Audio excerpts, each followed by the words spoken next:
안녕하세요. 오늘 기후에 대해서 함께 이야기 나눠보도록 하겠습니다.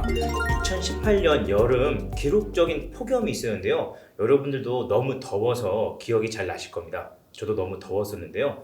여름이 이렇게 더워지는 건 기후가 이상해지고 있다는 건데요. 이렇게 이상해진 기후에 대해서 이야기 나눠주실 분을 한번 모셨습니다.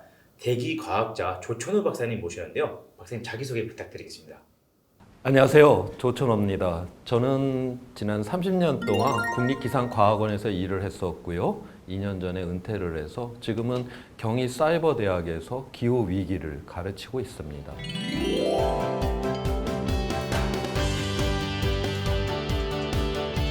여기 이걸 보고 계신 청소년 분들께서 생각보다 바쁘십니다. 유튜브도 보셔야 되고 또 롤 승급전 같은 것도 하셔야 되거든요. 예, 그래서 바쁘셔서 기후 위기란 말을 처음 들어보시는 분들이 있을 것 같아요. 그래서 우리가 본격적으로 이야기 나누기 전에 영상을 하나 보고 이어서 이야기를 나눠보도록 하겠습니다. 영상 하나 보시겠습니다.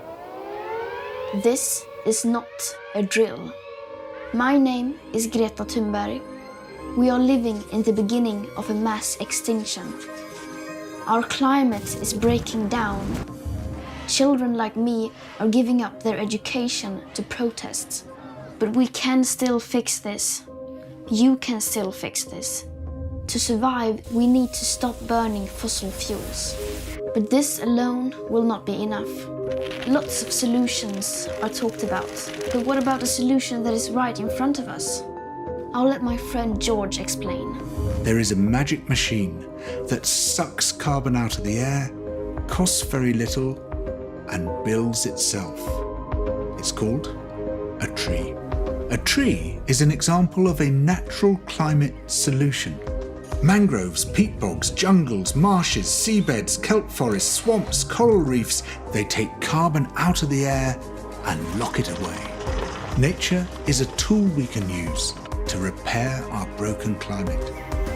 These natural climate solutions could make a massive difference, Pretty cool, right? but only if we also leave fossil fuels in the ground. Here's the crazy part. Right now, we are ignoring them.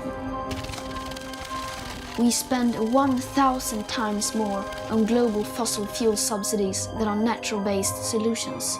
Natural climate solutions get just 2% of all the money used on tackling climate breakdown. This is your money. It is your taxes and your savings. Even more crazy, right now when we need nature the most, we're destroying it faster than ever. Up to 200 species are going extinct every single day. Much of the Arctic ice is gone. Most of our wild animals have gone. Much of our soil has gone. So what should we do? 박사님 같이 영상을 봤는데요. 네. 이 영상을 봐도 기후위기란 말이 좀 익숙하지 않을 것 같습니다. 기후위기란 게 정확히 뭔가요? 원래 지구는 항상 이 기후가 자연적으로도 이렇게 이제 변동이 되고 있죠.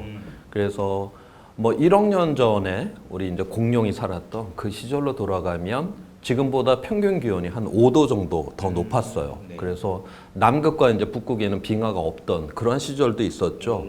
그래서 뭐 아기 공룡 둘리가 뭐 빙하를 타고 내려왔다 이런 말들이 이제 틀린 말이 되겠죠. 그래요? 그럼요. 그때는 빙하가 없었으니까요. 공룡이 살던 시절에는. 그리고 그 이후로다가 이제 기온이 쭉 이렇게 이제 떨어지고 그런 식으로다 이제 이 기후는 계속 자연적인 변동을 해요. 근데 지난 이제 산업혁명 이후에 사람들이 화석연료를 이제 쓰기 시작을 했고, 그로 인해서 이제 온실가스가 증가를 하기 시작을 했습니다. 그래서 이제 기온이 이제 올라가는데, 산업혁명 이후부터 해서 지금까지 인간이 올려놓은 그 온실가스 농도가 한 0.01% 정도를 높였어요. 그런데 그 0.01%가 히로시마 원자폭탄이 1초에 5개가 터지는 에너지를 잡아요. 굉장히 작은 양이지만 엄청난 에너지를 잡는 거죠. 그래서 하루에 한 40만 개 이상의 히로시마 원자폭탄이 터지는 에너지를 잡게 됩니다. 40만이요? 예.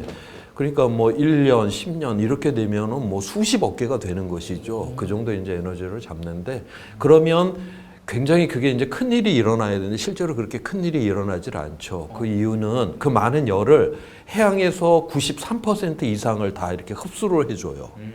그리고 일부는 땅을 따뜻하는 데 쓰고 일부는 빙하를 녹이는 데 쓰고 공기 중에는 한 2% 미만만이 조금 남아있게 됩니다. 그리고 그 2% 미만의 그 열을 갖고서 지금 여러 가지 기후 위기가 일어난다. 우리가 그렇게 이야기를 하고 있고요. 근데 지금 해양도 지금 이제 변화가 일어나고 있잖아요. 해양이 공기보다는 대기보다는 한 1000배 정도 열을 더 많이 갖고 있어요. 그래서 해양이 변화가 일어나게 되면 우리는 이제 걷잡을 수 없는 이러한 위기 상태로 들어갈 수 있게 되는 것이죠. 그래서 우리가 기후 위기다 그렇게 부르고 있습니다.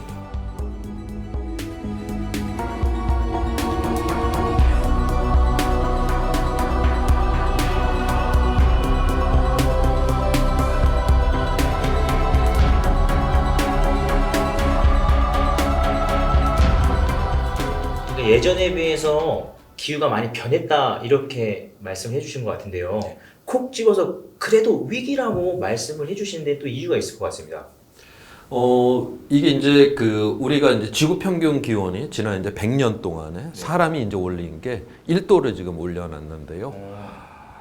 그거는 우리가 이제 위험으로 따지게 되면 감지를 할 수 있는 위험이다. 그렇게 표현을 해요. 그러니까 우리가 매일같이 기후 위기 때문에 어떤 생활이 불편함을 느끼거나 이러지는 않잖아요. 뭐 폭염이 왔다거나 뉴스를 틀었더니 뭐 호주에 산불이 7개월 동안 일어났는데 그게 기후 때문에 일어났다. 이럴 때 우리가 감지를 하죠. 근데 이제 여기서 우리가 0.5도가 더 상승이 되게 되면, 그러니까 지구 평균 기온이 1.5도 이상이 되게 되면 항시적이고 전 세계적으로 항상 기후 변화 때문에 일어나는 그런 여러 가지 이제 불편함으로다가 이제 들어가게 된다. 그렇게 보고 있고요. 또 거기서 0.5도가 더 올라와서 지구 평균 기온이 2도 이상이 되게 되면 우리가 이제 회복력을 상실한다. 그렇게 이제 표현을 하고 있습니다. 그러니까 회복력을 상실한다라고 하는 거는 우리가 이제 파국 상황으로 들어간다. 그렇게 이제 이해를 해야 되는데요. 우리가 지금 현재 이제 미세먼지 때문에 우리나라가 굉장히 이제 고통을 많이 받고 있는데, 미세먼지가 설사 있다 해도 우리가 여러 가지 이제 불편하고 건강도 잃고 하기는 하지만 일상생활은 가능하죠. 그리고 뭐 지나가면 별일 없듯이 우리가 그렇게 생활하고 우리가 그런 거 회복력이 있다. 그렇게 표현을 해요. 그다음에 이제 코로나19 같은 경우는 그거보다는 좀 심각하죠. 많은 사람이 아프고 또 사망하시는 분들도 계시고 또 그러다 보니까 우리가 사회적 거리두기를 하다 보니까 사회 경제적으로 이게 수축도 되고 맞습니다. 그렇다 해도 이게 이제 지나가게 될 거예요. 그렇게 되게 되면 우리가 이제 원상태로 회복을 하게 되는데 우리 지구 평균 기온이 이제 2도 이상이 되게 된다. 그거는 이제 회복을 할 수 없다.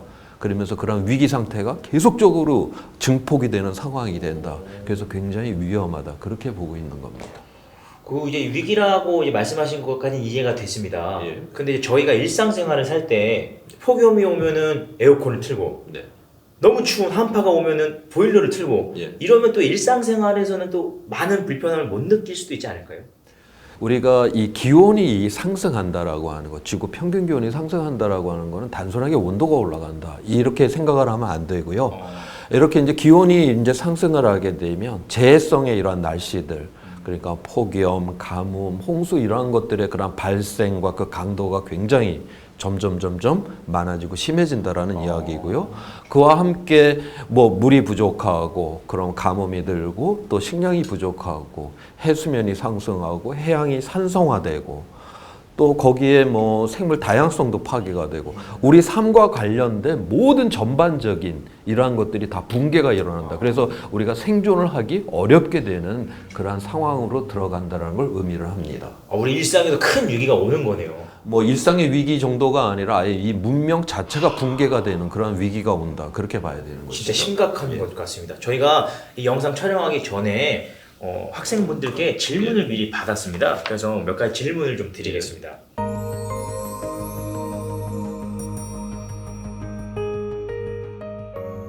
서울 숙문중학교의 김영우 학생이 이런 질문을 보내주셨습니다.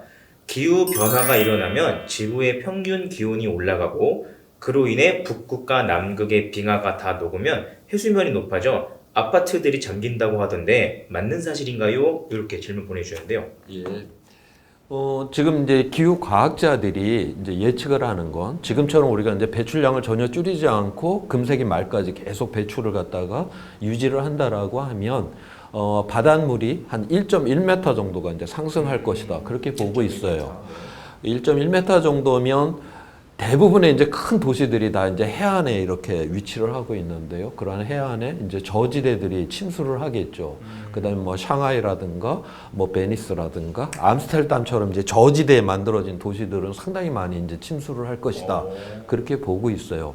근데 기후 과학자가 이제 1.1m가 상승한다라고 하는 거는 우리가 이제 빙하가 이렇게 있으면 빙하가 이제 겉면부터 온도가 올라가서 차분하게 이렇게 녹아 들어가는 거를 이제 과학자들이 예측을 한 거예요. 근데 빙하가 그런 식으로만 녹지를 않고요. 깨져버리는 수가 있습니다. 근데 우리가 과학자들은 그렇게 깨지는 거는 예측을 할 수가 없어요. 어디가 어떻게 깨지는지를 알지 못하죠. 우리가 사탕을 입안에 이렇게 집어넣고 가만히 이제 녹여 먹으면 오랫동안 가죠. 그렇지만 딱 깨트려 버리는 순간에 이게 순식간에 확 녹아버리잖아요. 만약에 우리가 이게 빙하가 빡 깨진다라고 하게 되면 이제 순식간에 녹을 수가 있어요. 근데 이제 우리가 그거는 과학자들이 알지 못한다라고 하는 것이고요.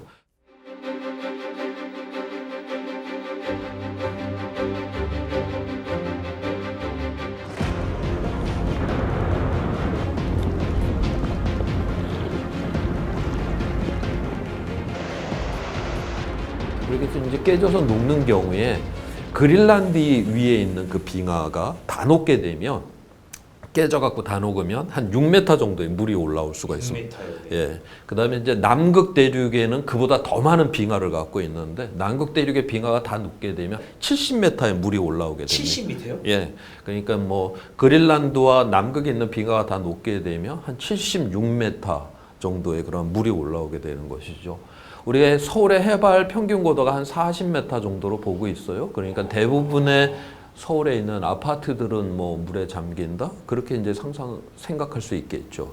그럼 박사님, 저희가 이걸 촬영하고 있는 이 장소라든가 이걸 보고 계신 학생분들이 있는 학교도 다 잠길 수 있는 거네요.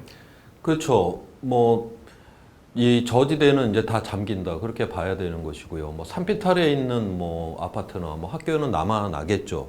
그럼에도 그렇지만 어차피 뭐 다 모든 도심 자체가 물에 잠겼다라고 하는 것은 거기서 생존할 수는 없다라고 하는 거죠. 뭐 에너지나 물이나 식량이 뭐 다 공급도 안 되는 그런 상황이니까 오히려 거기서 생존한다는 자체가 더 고통스러운 상황이 될 수도 있겠죠. 진짜 심각한 일들이 벌어질 수도 있는 것 같습니다. 질문을 이어서 한번 해보도록 하겠습니다. 별명이 부한양이라고 하는 학생분께서 이렇게 질문 보내주셨어요. 코로나 바이러스 같은 감염병은 왜 생겼나요? 또 이런 질문인데요. 코로나 바이러스 같은 경우는 우리가 이제 환경을 파괴를 했죠. 그 다음에 우리가 이제 기후 변화가 이제 일어나게 되면서 또 생태계가 또 파괴가 됐고요. 그러면서 이러한 이제 동물들이 우리 이제 사람 가까이에 이렇게 올 수밖에 없는 이러한 상황이 되었기 때문에 이제 코로나 바이러스가 이제 발생을 했고요. 그런데 설사 이게 이제 발생을 했다 해도 사람이 많이 살지를 않고 띄엄띄엄 산다라고 하면 그냥 고기만 조금 이제 발생을 하고 끝날 텐데 지금은 전 세계에 지금 77억이라고 하는 사람들이 살고 있어요. 그 다음에 도시를 만들어서 절반 이상은 다 도시에 이렇게 살고 있고요. 육상 척추동물 중에서 네. 그 사람이 차지하는 네. 그 무게가 한 32%를 차지하고 있고요. 네, 32%요. 네. 그 다음에 그보다 더 놀라운 건 사람이 잡아먹으려고 키우고 있는 네. 가축이 67%예요. 오, 엄청 많네요. 그렇죠. 합치면은 몇 퍼센트인가요? 99% 아니에요. 그러면 나머지 1%는 뭔가요? 그게 바로 이제 야생 동물이라고 하는 거죠. 야생동물이 1%밖에 안 돼요? 그렇죠. 지금 현재 육상위의 척추동물의 야생 동물은 1%밖에 이제 차지를 하지 않고 있는 것이죠. 네. 근데 1000년 전으로 돌아가서 천년 전이요? 예. 그래서 서기 1000년에는 야생이 99%였고 인간은 1%였어요. 완전 뒤바뀌었네요. 뒤집었죠. 지금 우리 생태계에 사람이 많아도 너무 많다라는 소리죠. 이렇게 많은 인구가 걷다가 도시를 만들어서 이렇게 밀집이 돼 있죠. 거기에 바이러스가 이렇게 하나가 딱 떨어진다? 이건 너무 바이러스가 퍼지기가 좋은 조건을 만들어 놓은 거예요. 걷다가 우리가 이 문명을 하게 되면서 전 세계가 다 단단하게 연결이 돼 있죠. 하루면 전 세계 어디라 다 갈 수가 있잖아요. 그래서 어느 지역에만 이렇게 발생을 하는 게 아니라 전 세계적으로 다 이렇게 이제 발생을 하는 그러한 위험이 되었고요. 그 다음에 앞으로 이제 이러한 기후 위기를 통해 갖고 우리가 봐야 되는 거는 온도가 이제 올라가잖아요. 네. 그러면 이제 곤충의 그런 이제 활동 영역이 굉장히 변화가 많이 일어나요. 그 중에서 이제 곤충이라고 하면 우리 뭐 모기라든가 찐득이라든가 이런 것들도 이제 활동의 범주가 추운 지방까지 올라가게 될 것이고, 그다음에 활동 기간도 길어지게 될 것이죠. 그래서 우리나라만 해도 모기에 의한 말라리아라든가 진드기에 의한 그 라임병이 지금 계속적으로 증가를 하고 있는데, 이거는 지금 기후 변화 때문에 일어나고 있다, 그렇게 보고 있습니다. 지구가 점점 더워져서 북극곰이 살 곳이 없어진다고 하는데 북극곰이 없어지면 인간은 어떻게 되나요? 이렇게 보내주셨습니다. 그렇죠. 북극곰이 이제 살 수가 없게 된다라고 하는 거는 그 이제 북극 쪽에는 거기 이제 플랑크톤이 이제 있는데, 걔네들은 이 빙하하고 이제 있어야지 생존이 가능한 플랑크톤들이에요.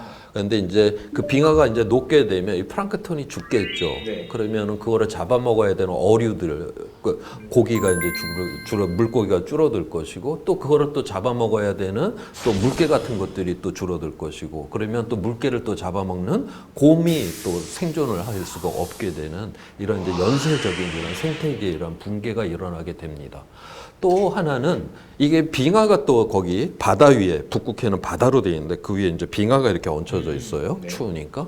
근데 이제 그게 이제 녹게 되면, 그전에는 햇빛이 이렇게 들어왔다가 햇빛이 반사가 돼서 그냥 우주로 나갔어요. 근데 얼음이니까. 근데 이게 이제 온난화가 일어나서 녹게 되면은 시커먼 바다가 드러나게 되겠죠. 그래서 이제 빛이 들어오면 이 지구가 그 빛을 흡수를 하니까 열이 올라가죠. 열이 올라갔으니까 빙하를 더 많이 녹일 거고, 더 많이 빙하가 녹았으니까 더 많은 열을 흡수를 할 거고, 이거는 사람이 온실가스를 배출하지 않아도 스스로 온도가 막 올라가잖아요. 그렇게 되면 결국 이제 우리가 기후 위기가 더욱더 심각해지는 것이고, 그래서 궁극적으로 북극곰이 북극에서 살 수 없다. 이거는 인간이 지구에서 살 수 없다. 이 의미를 하는 거거든요. 북극곰이 살 수 없으면 인간도 지구에 살 수 없다. 예. 너무 슬픈 말씀이십니다.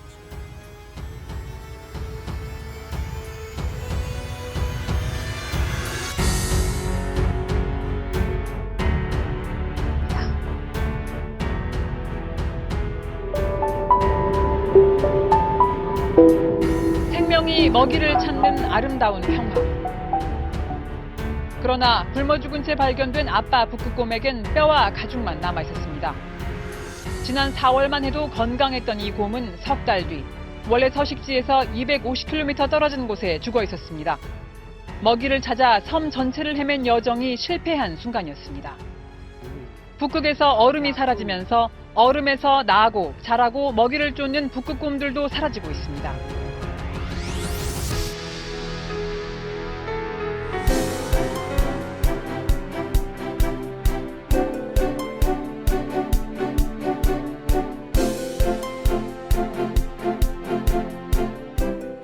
숙문중학교의 박천성 학생이 이런 질문 보내주셨는데요. 기후변화로 지구가 멸망하거나 인간이 모두 죽을 수 있나요? 그렇다면 언제쯤 그럴지 예상할 수 있나요? 이렇게 질문 보내주셨습니다. 인간이 완전히 이 지구상에서 멸종을 한다. 언젠가는 될 거예요. 만약 이 상태로 가게 되면. 그렇지만 그 시점이 언제냐. 그거는 우리가 이제 이야기하기는 좀 어려운 것 같고요. 근데 그 전에 어떤 면에서 다 그냥 죽어버리는 게 차라리 더 나을 수 있는 상황이 그 전에 오겠죠. 그러니까 우리가 기후 위기다라고 하는 결국 물이 부족해요. 우리가 마실 수 있는 물이 부족하다. 우리가 씻을 수 있는 물이 없다. 이런 상황. 그 다음에 식량이 부족하다. 항상 배고픈 상황. 이러한 상황이 되게 되면 이 세상이 정의롭지 않다라고 하면 누군가는 사재기를 할 거고 누군가는 그걸 뺏으려고 할 거고, 그것 때문에 분쟁이 일어나고 전쟁이 일어나고 사회적 불안정성이 극도화가 될 거예요. 그렇게 되면 이 세상이 살만한 세상이 되지가 않죠. 그래서 더욱더 비참한 세상이 되는 거예요. 어떤 면에서 차라리 멸종해서 없어지는 것보다 이 세상에서 생존한다는 그 자체가 너무나 지옥과 같은 그런 고통의 세상이 된다. 그렇게 봐야 되겠죠. 약간 무서워지고 있습니다, 박사님. 이게 과학에서 그렇게 이야기를 해요.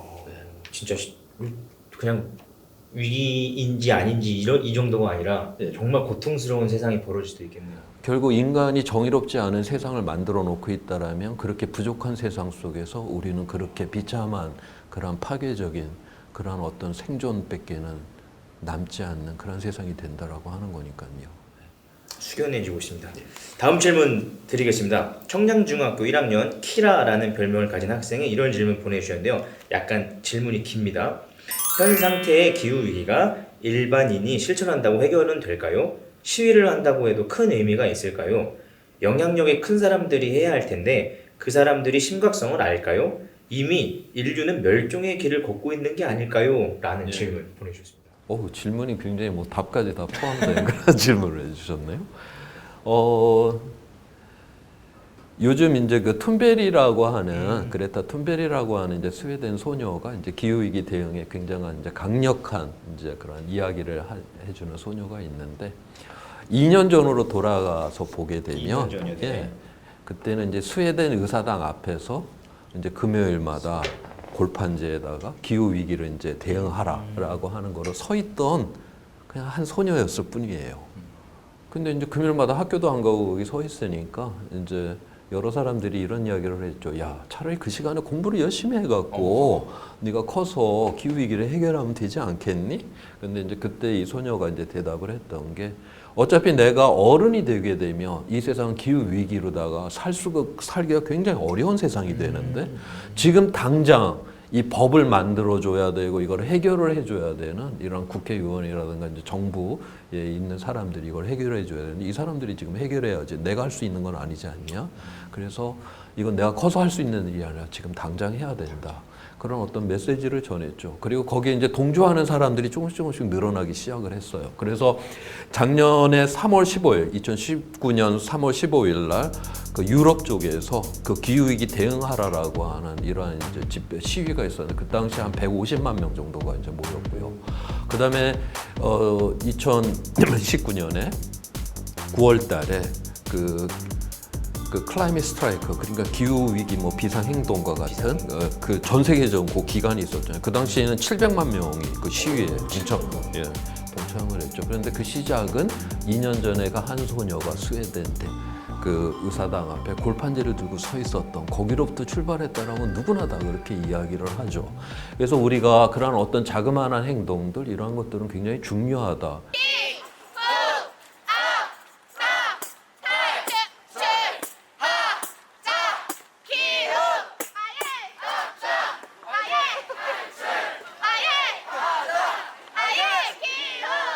모든 국민들이 대응을 해야 할 문제인데 청소년들이 모든 행동에 있어서 선두자라고 생각을 해요. 뭐 청소년이 미래 세대이기 때문에 기후변화를 외친다라는 사람들도 많은데 저는 그렇게 생각하지 않고요. 청소년이 조금 더 보다 지속 가능한 미래를 만들기 위해서 하는 행동이기 때문에 저희 모두의 행동이 되어야 한다고 생각합니다. 우리가 생각을 해보게 되면 200년 전만 해도 노예제도를 없애자. 그러면 이상한 저런 미친 사람 아니야? 백인 사회에서는 그런 취급을 받았죠. 그 다음에 100년 전만 해도 여성이 참정권을 가져야 된다. 뭐 투표를 한다거나 내가 뭐 국회의원 후보로 나가야 된다? 감옥에 갇혔어요. 그런 말을 하면. 그래요? 네. 그렇지만 끊임없이 이러한 그러한 가치에 대해서 의미에 대해서 그렇게 주장하고 이런 것들이 있었기 때문에 거기에 대해서 시위를 하는 것들이 끊임없이 있었기 때문에 바로 오늘날 이러한 중요한 그런 어떤 여성의 참정권이라든가 사회적인 그런 중요한 가치들을 우리가 그래도 안고 살아가는 우리가 사회를 만들 수 있었던 것이거든요. 마치 이제 기후 위기라고 하는 이 대응도 우리가 그것이 시작점이 뭐 미약하냐 아니냐가 아니라 그것이 옳다라고 하면 우리가 또 여기에 함께 또 어깨를 걸고 또한 이거 연대를 해서 점차 많은 사람들이 이거는 함께 할 수밖에 없는 것이기 때문에 그런 것을 통해서 우리가 또 좀 더 나은 그런 세상을 만들어갈 수 있다. 그렇게 볼 수 있어요. 이걸 보는 학생분들도 아마 생각을 많이 해주실 것 같습니다. 저희가 사전에 받은 질문 중에서 가장 많은 질문이 이런 질문이었습니다. 어린이와 청소년이 일상에서 기후위기를 막기 위해 할 수 있는 실천 행동은 무엇이 있을까요? 이런 질문인데요. 우리가 뭐 일회용품을 안 쓴다라든가 그 다음에 채식 같은 거를 하게 되게 되면 많이 하게 되게 되면 우리가 이제 고기를 이제 덜 먹게 되게 되면 그것도 굉장히 기후 위기 대응하는 데 도움이 되고요. 고기를 적게 먹는 게요? 예, 그러니까 우리가 소고기 1kg을 이제 생산을 하려고 하면 옥수수를 뭐 10kg에서 한 15kg 정도로 이제 먹여야 돼요. 그 다음에 지금 현재 이제 우리가 그 농경지에 한 3분의 1 정도로 이제 옥수수나 콩을 심어요. 이거는 이제 우리가 고기를 얻기 위해서 그렇게 이제 콩이나 옥수수를 심는데, 만약에 우리가 고기를 줄이게 되게 되면 그 우리가 농지를 우리가 뭐 숲이라든가 이런 거로 다시 생태계로 돌릴 수가 있게 되겠죠. 이제 이러한 측면에서 우리가 뭐 채식을 한다는 건 굉장히 또 의미가 있고요. 일회용품을 안 쓴다던가 에너지를 절약한다던가 이런 개인적인 실천만으로도 아까 얘기하셨던 그 무시무시한 위기를 막을 수 있을까요? 우리가 이제 그렇게 개인적인 그런 실천을 한다라고 하는 건 그 전에 우리가 그러한 거, 우리가 지구를 생각하고 우리가 이런 걸 아껴야 된다라고 하는 굉장히 아름다운 마음이 그 안에 있는 거 아니에요? 그 아름다운 마음이 그런 개인적인 실천만 갖고서는 이 세상은 아무런 변화가 일어나질 않아요. 그것이 우리 동료들과 함께 그러한 마음들이 모아져서 이 세상을 바꿔내야지만이 우리가 이러한 어떤 기후 위기도 대응할 수 있다, 그렇게 보는 거예요. 우리가 그 지금 현재 이런 기후 위기라고 하는 거를 가만히 이렇게 보게 되면 어떠한 우리가 그 필요한 것이 부족하기 때문에 일어나는 그런 위기가 아니다라고 하는 거죠. 우리가 음식물이 전 세계적으로 보게 되면 한 쓰레기로 나가는 게 4분의 1 내지 한 3분의 1 정도가 쓰레기로 나가요. 그 다음에 우리가 이렇게 쓰레기장에 쌓이는 그 쓰레기들을 보세요. 이 세상은 부족한 것 때문에 일어나는 게 아니라 우리는 과잉 때문에 그렇게 일어나는 거죠.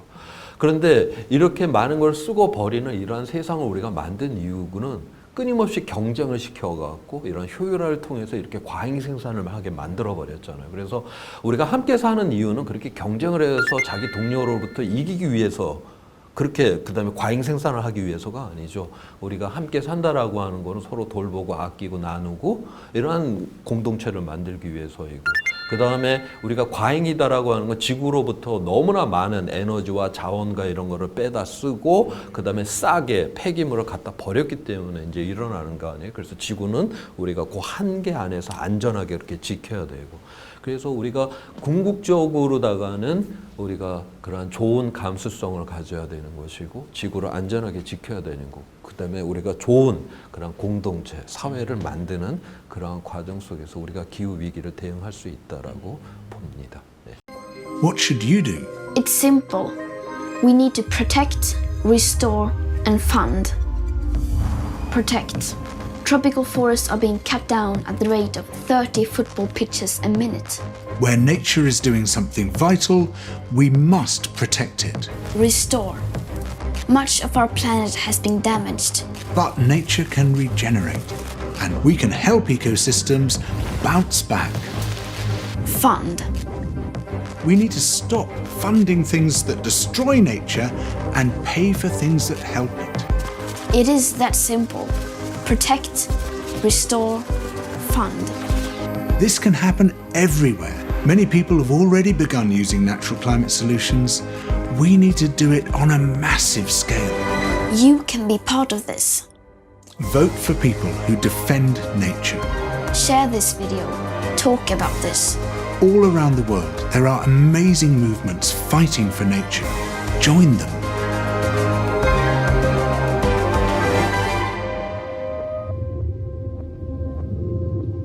Everything counts. What you do counts.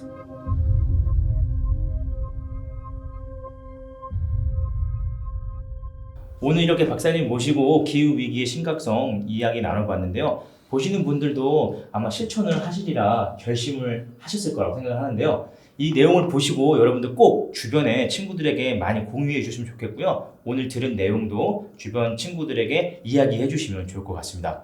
박사님께서 아까 말씀해 주신 채식, 먹거리에 대한 이야기가 궁금해지신 분도 계실 것 같은데요. 그 얘기는 저희가 다음 편에 자세하게 황윤 감독님 모시고 이어서 영상 진행하겠습니다. 많이 기대해 주시고요. 오늘 시청해 주셔서 감사합니다. 이만 마치겠습니다. 안녕히 계세요.